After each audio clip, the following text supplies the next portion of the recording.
6. Esse é um passo muito preliminar e o único que tens que dar por conta própria. Não é nem mesmo necessário que completes esse passo por ti mesmo, mas é necessário que te voltes nesta direção. Tendo escolhido ir por esse caminho, te colocas no comando da jornada onde tu, e somente tu, tens que permanecer.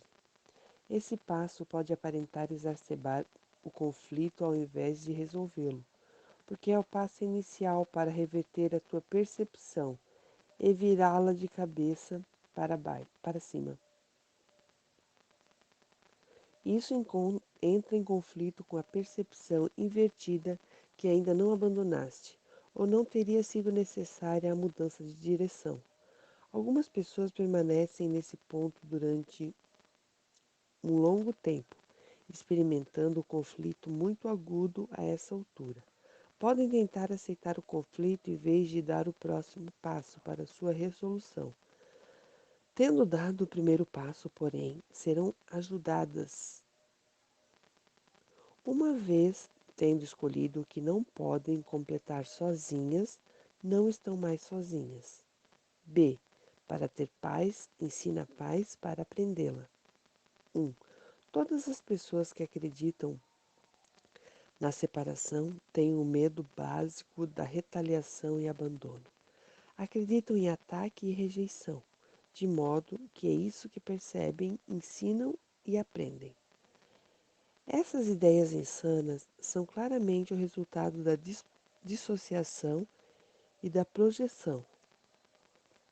O que ensinas, tu és, mas é basicamente evidente que podes ensinar errado e podes, portanto, ensinar errado a ti mesmo. Muitos pensaram que eu os estava atacando, embora fosse evidente que não estava. Um aprendiz insano aprende lições estranhas. O que tens que reconhecer é que quando não compartilhas um sistema de pensamento, tu o estás enfraquecendo. Aqueles que acreditam nele, portanto, percebem isso como um ataque a si próprios. Isso porque todos se identificam com seu sistema de pensamento. E todo sistema de pensamento está centrado no que tu acreditas que és. Se o centro do sistema de pensamento é verdadeiro, só a verdade se estende a partir dele. Mas se uma mentira está no centro, só o engano procede dele. 2. Todos os bons professores conhecem que só uma mudança fundamental durará, mas eles não começam neste nível. Fortalecer a motivação para a mudança é a sua primeira e principal meta. É também a sua última e final. Aumentar a motivação para a mudança do aprendiz é tudo que um professor precisa fazer para garantir a mudança. A mudança da motivação é uma mudança na mente, e isso não pode deixar de produzir uma mudança fundamental, porque a mente é fundamental. 3. O primeiro passo no processo de reversão ou desfazer é o desfazer do conceito de receber. Correspondentemente, a primeira lição do Espírito Santo foi: para ter, dá tudo a todos. Eu disse que isso pode aumentar o conflito temporariamente e podemos esclarecer isso ainda mais agora. Nesse ponto, a igualdade de ter e ser ainda não é percebida, até que seja ter aparenta ser o oposto de dar. Portanto, a primeira lição parece conter uma contradição, já que está sendo aprendida por uma mente conflitada. Isso significa motivação conflitante e, assim, a lição ainda não pode ser aprendida de modo consistente. Além disso, a mente do aprendiz projeta seu próprio conflito e, assim, não percebe consistência nas mentes dos outros, fazendo com que ele desconfie da motivação dos outros. Essa é a razão real pela qual, em muitos aspectos, a primeira lição é a mais difícil de aprender.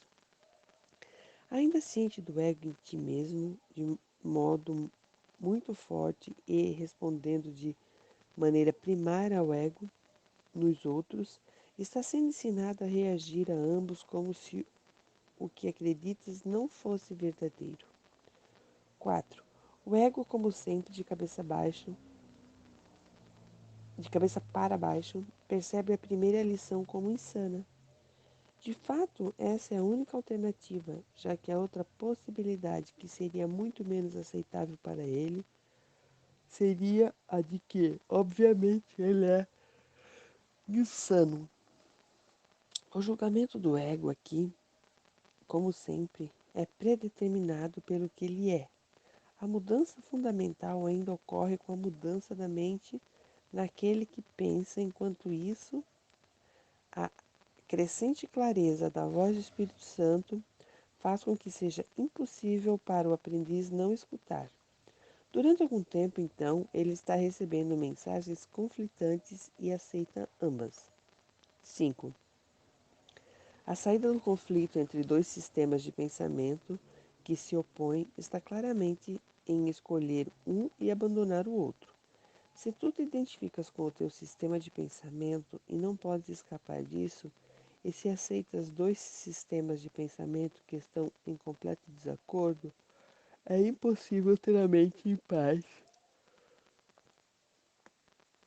Se ensinas ambos, coisa que certamente farás na medida em que aceitas ambos, estás ensinando o conflito e aprendendo-o, no entanto, realmente queres paz.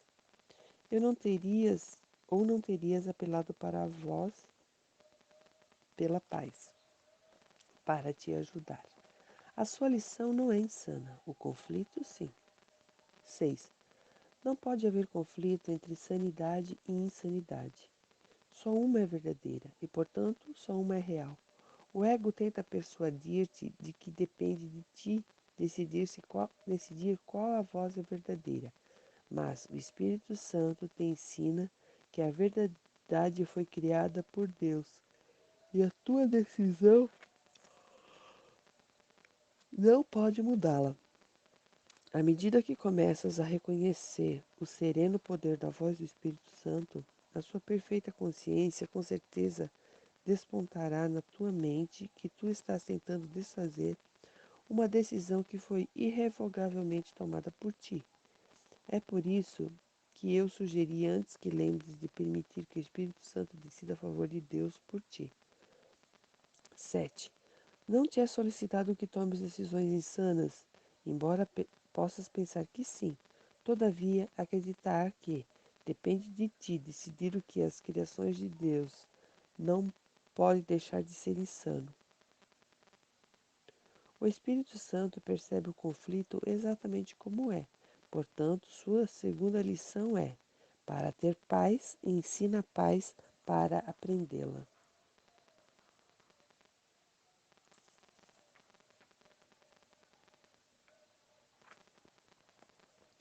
8.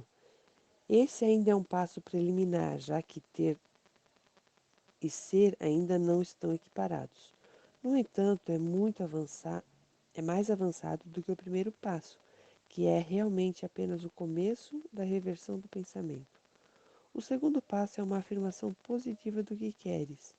Esse é, portanto, um passo em direção à saída do conflito, já que significa que as alternativas foram consideradas e uma foi escolhida como mais desejável. No entanto, a expressão mais desejável ainda implica que o desejável tem graus. Portanto, embora esse passo seja essencial para a decisão definitiva, está claro que não é o passo final. A ausência de ordem e de dificuldade nos milagres ainda não foi aceita, porque nada que seja totalmente desejado é difícil. Desejar totalmente é criar. Criar pode ser difícil se o próprio Deus te criou como um criador. E criar não pode ser difícil se o próprio Deus te criou como um criador. 9. Assim sendo, o segundo passo ainda é perceptivo, embora seja um passo gigantesco no sentido da percepção unificada que reflete o conhecimento de Deus. Na medida em que dás esse passo e mantens essa direção, estás abrindo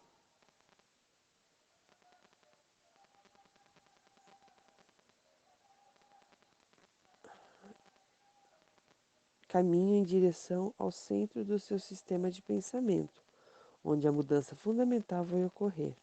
Na altura do segundo passo, o progresso é intermitente, mas o segundo passo é mais fácil do que o primeiro, porque um decorre dele. Reconhecer que ele não pode deixar de decorrer é uma demonstração de que tens uma consciência crescente de que o Espírito Santo te conduzirá para adiante.